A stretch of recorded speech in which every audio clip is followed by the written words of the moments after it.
आचार्य श्री जी दंडवत प्रणाम। हम आपसे ये निवेदन करना चाहते हैं कि संत के लक्षण क्या है, संत की परिभाषा क्या है। आजकल संत तो बहुत बनते हैं पर उसमें उनको भक्ति क्यों नहीं प्राप्त होती है, इस पर जरा आप चर्चा करिए तो बहुत अच्छा रहेगा। बहुत सुंदर, अच्छा बात।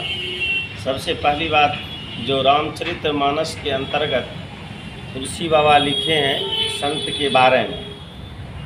तुलसी संत सुअम्ब तरु फल हैं पर वे हेत, उतते वे पाहन हने उतते वे फल देत। एक संत को आम के वृक्ष से उदाहरण दिए हैं तुलसी बाबा।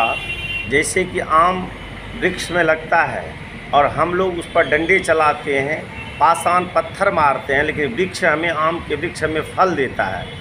वह फल हमें देता है। वृक्ष हमें क्या देता है? वृक्ष ऊपर हम डंडा और पाषाण चलाते हैं, वृक्ष हमें फल देता है। तो तुलसी संत सुअम्ब तरु, तो संत कैसे होना चाहिए? आम के वृक्ष के सदृश होनी चाहिए। आम वृक्ष पर कितना भी कुठार घात करते हैं लेकिन वृक्ष में छाया और फल देता है। संत तो ऐसे होना चाहिए। दूसरा बात, संत हृदय नवनीत समाना। संत का जो हृदय होता है वो मक्खन के सदृश होना चाहिए। मक्खन तो थोड़ा ताव लगने पर पिघलता है, जब आग पर चढ़ाएंगे तब पिघलता है, लेकिन संत जो होता है बगैर ताव का ही वो द्रवित हो जाता है दीन दुखी पर। दूसरी बात आपने पूछे हैं, जो आजकल जो है संत तो बहुत होते हैं, आडम्बरी तिलक छाप माला पहन करके, लेकिन भक्ति नहीं होती है। इसका रीज़न क्या है? तो भर्तृहरि हरि ने 7 शतक लिखा है और उसमें से एक वैराग शतक राजा भर्तृहरि ने लिखा, और अपने वैराग शतक में राजा भर्तृहरि ने प्रस्तुत किया है संत पर और वैराग्य पर। क्या चीज़ है?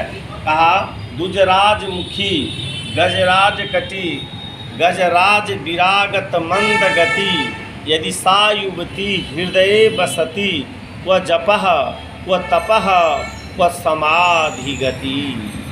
अर्थात कहते हैं जो दुजमन ब्राह्मण भी होता है, दुजमन चंद्रमा भी होता है। कहते हैं दुजराज, कहते हैं कितना भी सभ्यस्त हो जाए, ब्राह्मण है या क्षत्रिय हो, जो भी है, या वो चंद्रमा के सदृश सुंदर है।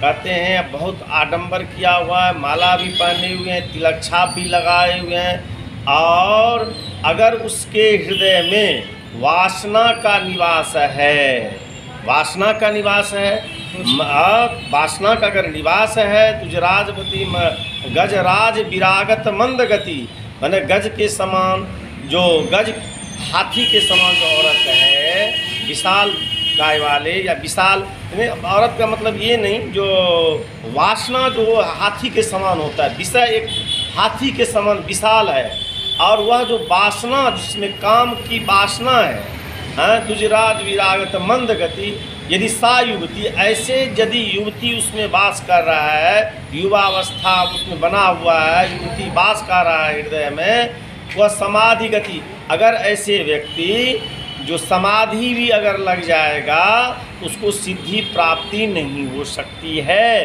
तो सबसे पहले ब्राह्मण हो, चाहे वो संत हो, चाहे सज्जन व्यक्ति हो, या जो भी व्यक्ति हो, चाहे भक्ति मार्ग में जो भी व्यक्ति हैं, अगर वो अपने वासना को नहीं मारा, काम को नहीं मारा, लोभ को नहीं मारा, ईर्ष्या को नहीं मारा, द्वेष को नहीं मारा, तो फिर भक्ति कथं भवेत्, भक्ति नहीं हो सकती है।